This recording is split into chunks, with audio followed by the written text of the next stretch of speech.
Ligesom resten af rustningen er også bundet op på noget tøj og sådan noget. Ja. Så man har pladerne nu, hvor det bare er ingenting. Det tager lidt. Ja.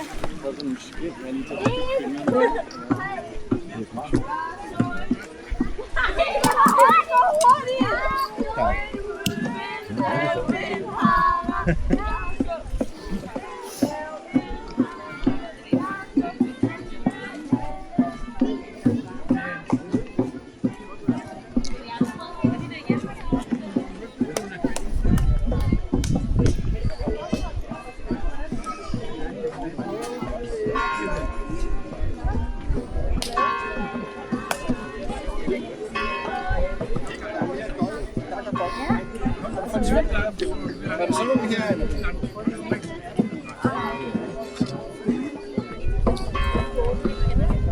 Yes.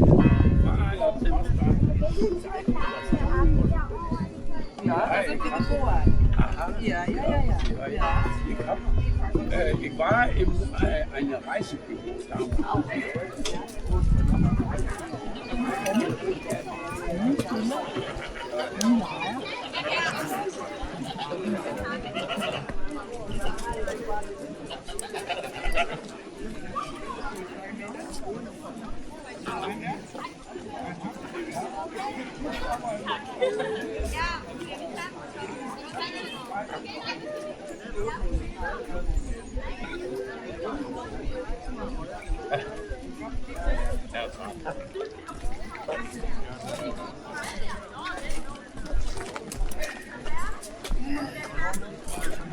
Det var sjovt, at der en ligger, så ligger de andre så.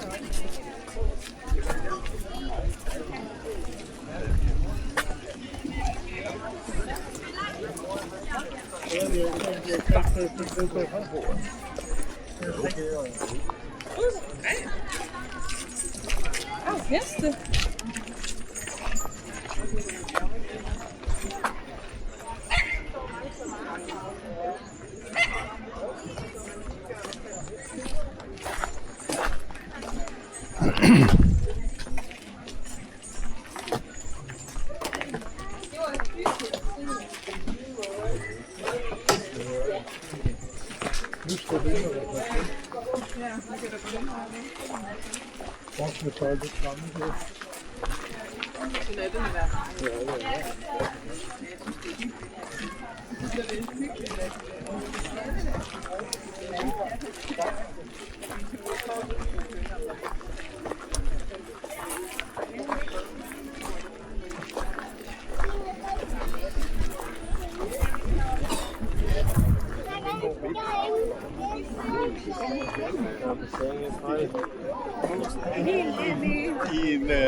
Men det vil hun også helst, hvor der det er der bare ikke nogen sted hen. Er der sådan en der? Så er der det. Ja, han står. Så går det derude. Så går det derude. Afladsprøve.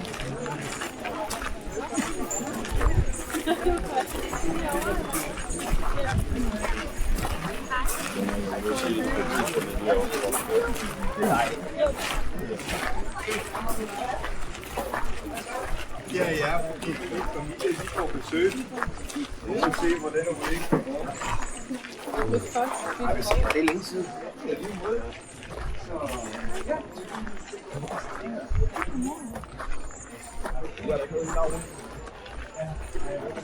Jeg skubber bare frem her. Jeg har hakket. Se det, så ryger... Nej, bare ikke ned i. Jeg har det hakket. Nu skulle jeg være 2.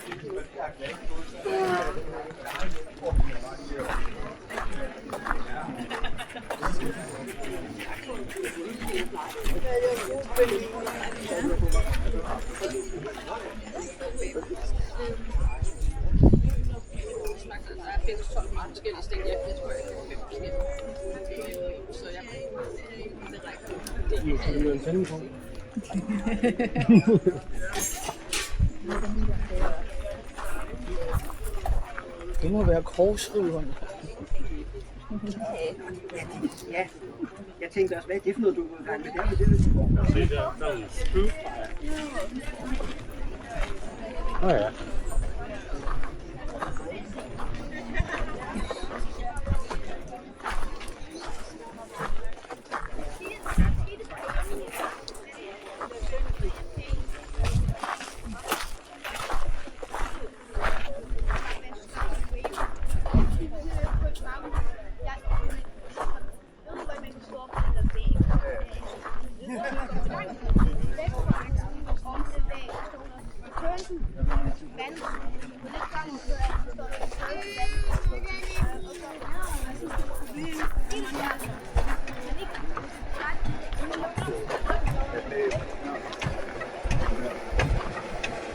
Der er nogen, der spørger mig, om jeg kan stryge en økse til dem. Ja, det kan jeg godt. Hvad skal det være? Hvis man skal have en økse til alting, så skal man have omkring 70. Det kræver underholdning.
Spisebestik, jeg tror det var til sådan en brevåbner. Spisebestik, så har man det lige hængende i bæltet. Ja. Ja, så bliver du da også spillet lige med nede på gaden med en benlås og hele lortet slæbt med. Det tror jeg nemlig også. Og så får du 1 års fængsel eller sådan en eller anden sindssygt pis. Skal vi lægge noget andet i?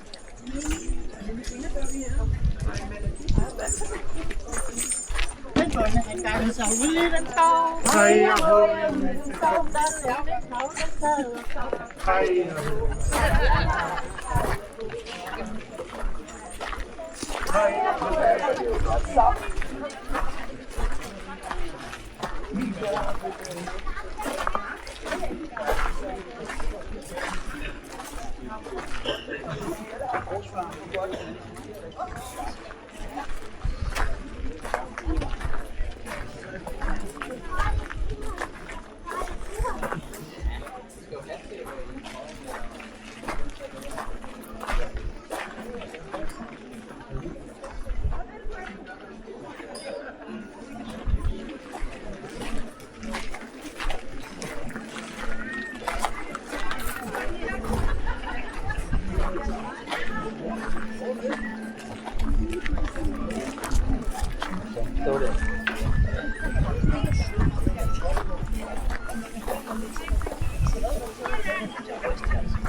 En jomfru trakteret med bunter i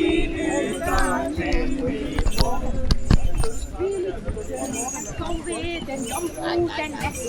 Hunden han sov ved den jomfru den nat. Om morgenen han svævede af traske og i lytter til mit brød. Ja, den rider fra vagterne. Ja, den rider fra vagterne. For efter det virke, så får bedre tid. I lytter til mit brød. Jeg er ej, den rider fra vagterne.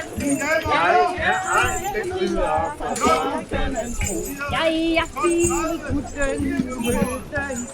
I lytter til mit brød.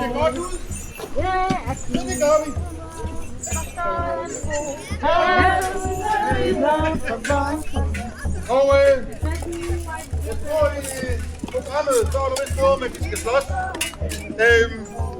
Så det er det, der sådan kort er planen. Vi har herovre har vi taget sådan lidt forskellige våben med.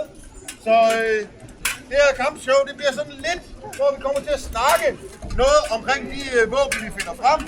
Og måske også lidt om rustninger, fordi som I kan se, så har jeg to flotte fyre herinde i hver sin rustning. Jeg har en dejlig guldplade fyr herovre. Masser af dejlig rustning. Hvis man vil prøve at løbe på ham, eller bare en rustning. Jeg ved ikke, hvor meget han selv var. En rustning var omkring 40. Ikke kilogram, selvfølgelig. Så har vi den lille lette fyr herovre, som kommer ind på en kampvægt med sin egen plus 25. Så han er jo bare et lille nips i forhold til den. Han er ikke fuldbladet, det har han kun nogle steder. Så har han det, der hedder en brigandine på. Den ser ikke ud af meget, men indenunder, og derfor der er så mange nitter i, som I kan se, så ligger der små plader derinde. Og sådan rent, kan man sige, historisk, så har det jo været svært at skaffe jern. Det er dyrt, det er besværligt. Så det her med at skulle banke sådan en stor plade ud, som belejsen er over på, eller som vi selv er på, det kræver en stor bunke jern. Så der har været rigtig mange, der har brugt de her brigandiner, fordi så kan man nøjes med en masse små stykker jern. Man skal jo starte med en stor klump, for at kunne banke sådan en kæmpe koloss. Så det er den billige rustning, det er den dyre. Det kan vi også godt se på ham, ikke? Det er sokkerbaronen. Og Det ved jeg ikke. Du er bare fra Nakskov eller sådan et eller andet. Jeg får mor. Nå, det er ikke det samme.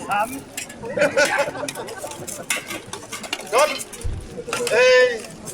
Kan vi ikke have lidt våben på banen? Jo. Jo. Ja. Hvad skal du have, Bollers? Jamen, jeg tror, jeg bruger det til at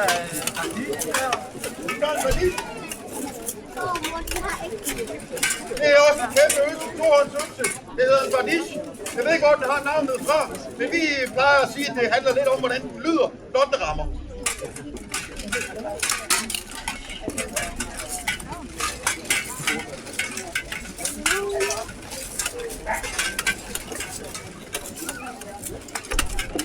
Så ser vi igen, så nu sukkerbaronen her, han kunne selvfølgelig også godt vælge at køre svær skjold, ligesom den billige fra Åbro. Han er vist købt lidt over grænsen måske endda. Hvis vi kigger på hans rustning, så har han slet ikke brug for et skjold. Det har han siddende på. Det er en lille wasterplate her. Og ellers så... Jeg låner lige jeg skal lige koncentrere. Ja, det smager fantastisk. Jeg kan jo forstå at stå på det skjold. Han er da ligeglad. Så vi kommer til at snakke lidt om, hvad vi så skal bruge for at komme igennem lejsen her. Undskyld, jeg sukker mig.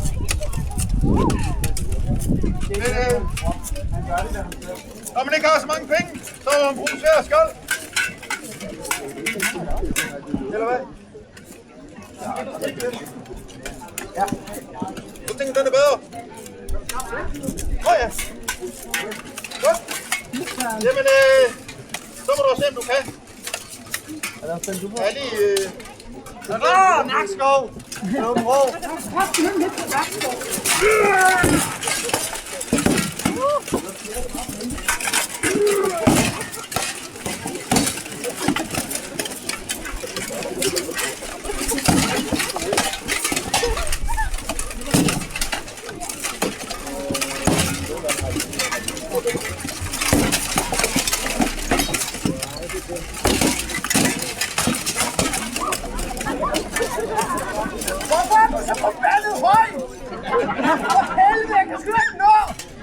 Det er fordi, der spiser så mange ord.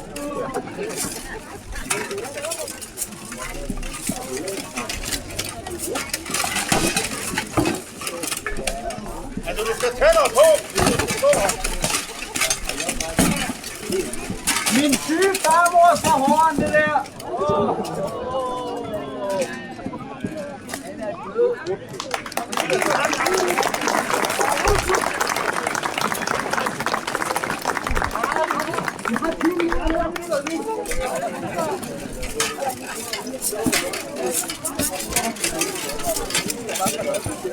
Det var dårligt vand. Farmen er det bedste. Var det ikke dårligt vand? Har du smagt minus før? Så vælg noget andet. Okay, er du til det traditionelle, eller er du til det? Okay, jamen, så er den bedste. Det er ikke så meget. Så er den bedste, det er helt klart den her. Det synes jeg faktisk er den bedste, der er nogen. Så kan vi tage en lille glædeleje bagefter.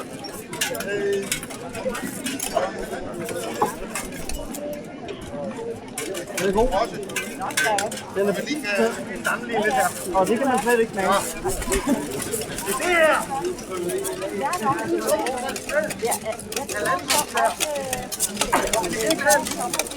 Den er vores klassiske. Faktisk de her tre er alle sammen vores klassiske, som gør det. Det videre. Sommermål. Den er lavet på en nulskabsgranit. Det er et traditionelt våben, når du har en fuld pladerustning på, så du sværer at navigere til øget råden. Der vil han herover til sin stagervåben. Der kan være større armbevægelser, og bedre mulighed for at bevæge sig. For det fine motorikken, den er der ikke.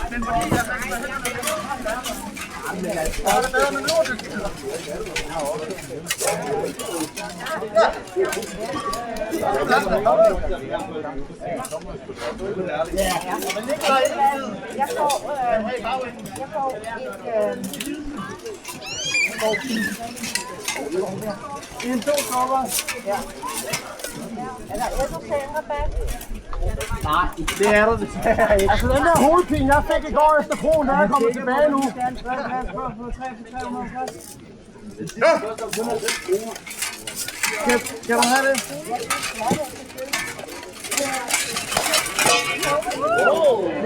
Det var en! Ja.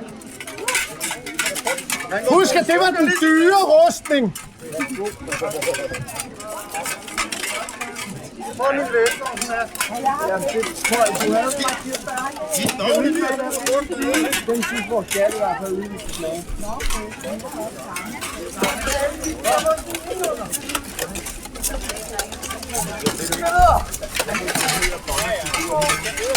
Sukkerbrunen.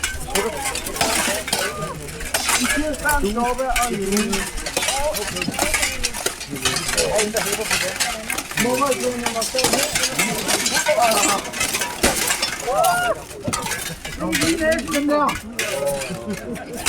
Det kan jeg godt se.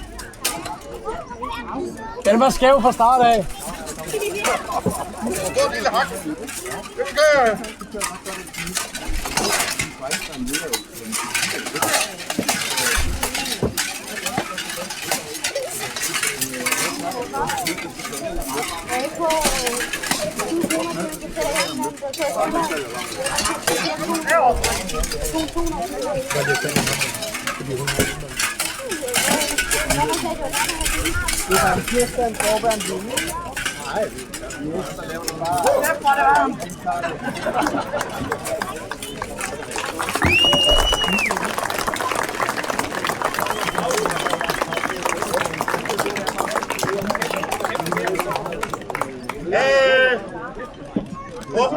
Har du tænkt dig at afslutte det? Nej. Nå, Han gav øl i krogen i går. nej, det gjorde jeg ikke. Jeg har kvarteret nu. Hvad skal jeg?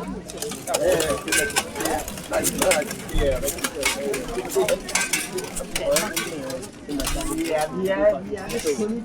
Vi er lidt kunde. Men vi er i hele Danmark. Der er også en væske, når det blander sig med blod, så ser der så meget voldsomt ud. Det er bare en lille flash wound. Der har du alt. Jeg har taget mit halvandet håndsvær.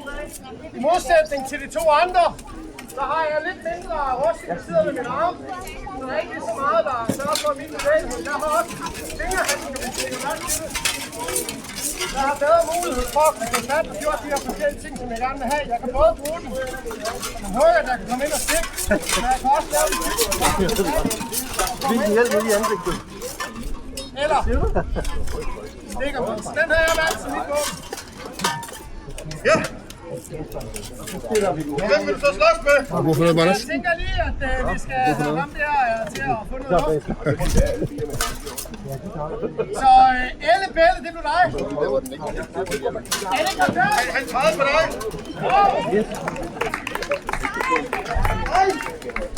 Due! Det er Due, det der ham, hvor vi får herovre, gør vi ikke?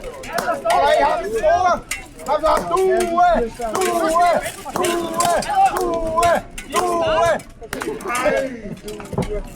Jeg skal bare have en stor tilvågszone, det kan stille, gør det godt? Kraft helvede, der er ikke nogen, der tager det selv i sprog.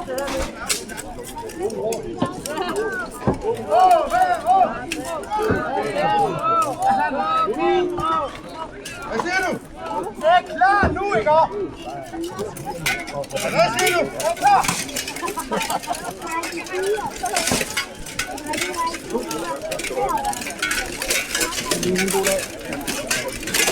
Vi ses da.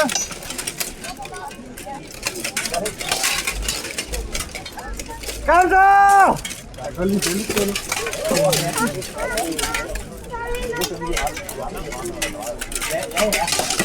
Var I til country-festivalen? Det var blandt andet til fodbold. Det var en dårlig idé, det der. Fantastisk.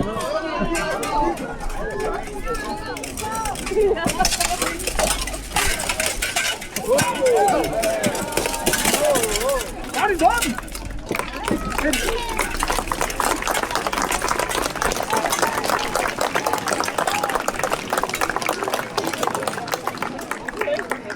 Ikke den der! Er I klar, hvor hårdt den der slår? Ja.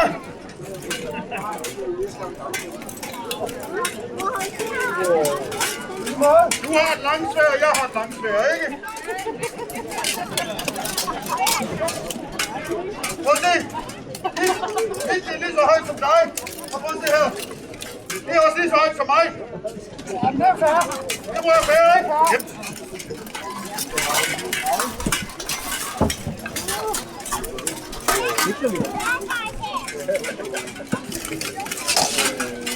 Satan, der er slik i den der. Stræk din ondskab. Du stræk. Det er slangen.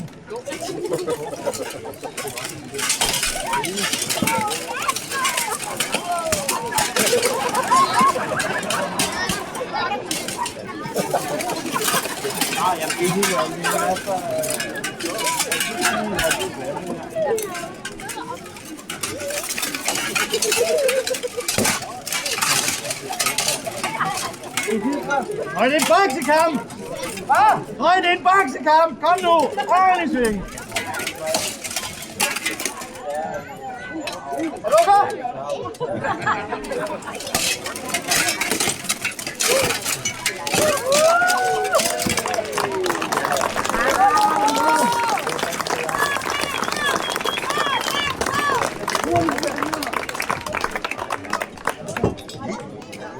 Jeg bruger ham igen senere. Hvad er det gerne i? Jeg er da ikke så, hvad der skete.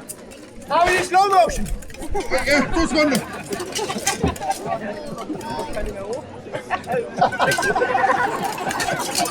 Du kan rejse dig i normal fart. Det var der hjalp dig med rustningen, ikke? Ja, så.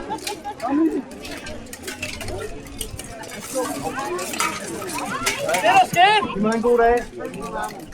Jeg kommer ind, og så mit sværd det glider ned, og så kommer det ind lige præcis der, hvor han ikke har noget rustning. Jeg får stukket ham op i selve hasen her, trykker til, hvilket gør, at han mister i ved højst en øjeblik. Jeg spørger selvfølgelig som den gentleman, jeg er, han er okay, inden jeg nakker ham ind i halsen. Er jeg ikke færdig? Er jeg ikke færdig?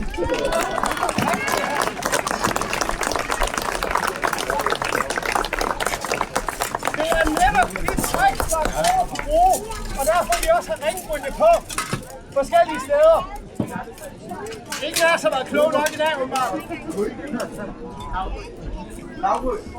Så ved jeg også, hvorfor ringbrynje stadigvæk er brugt langt op i middelalderen. Det er altså for de her spidse satan, når de kommer ind de rigtige steder.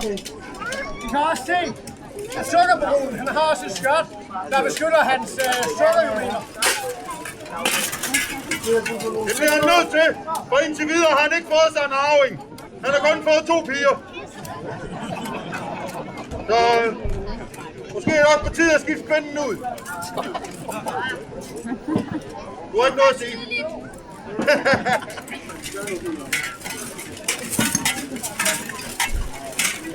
Den står i stykker endnu. Han er lidt i stykker derovre. Han er lidt i stykker. Han har albuen. Det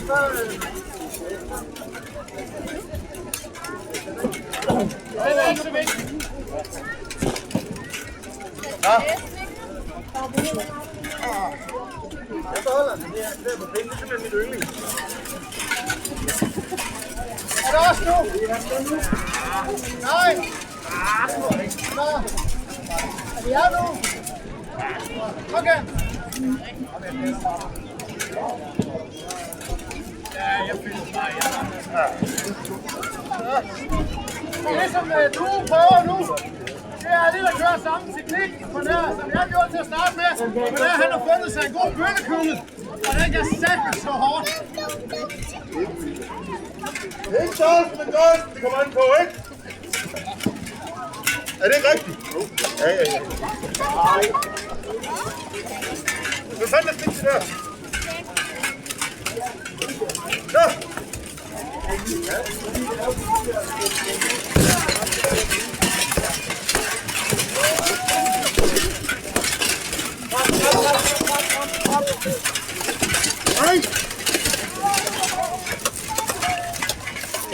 godt fight trick. Finder lige dokkerten frem, kommer ind i de gode områder. Og så har kampen afgjort. Det var sgu da unfair. Og så en lille hurtig en her. Så skulle jeg lige vise dig det her, det kunne. Og det kunne den ingenting. Så hurtig og god. Kom ind i de forskellige åbninger. Ind i halsen. Ind i armen. Ind i øjensprækken. Op under her. Værst af alt.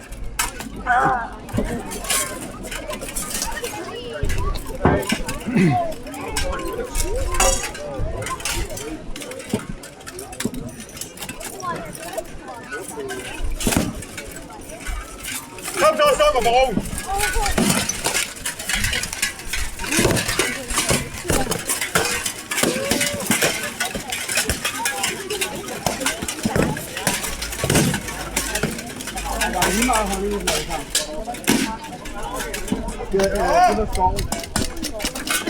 Så er det pludselig ikke så smart mere, hva'? Men der er lige meget honning i den, altså.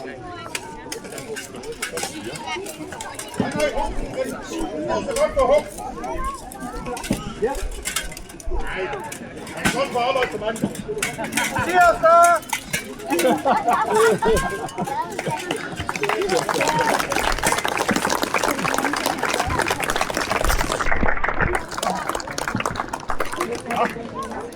En lille.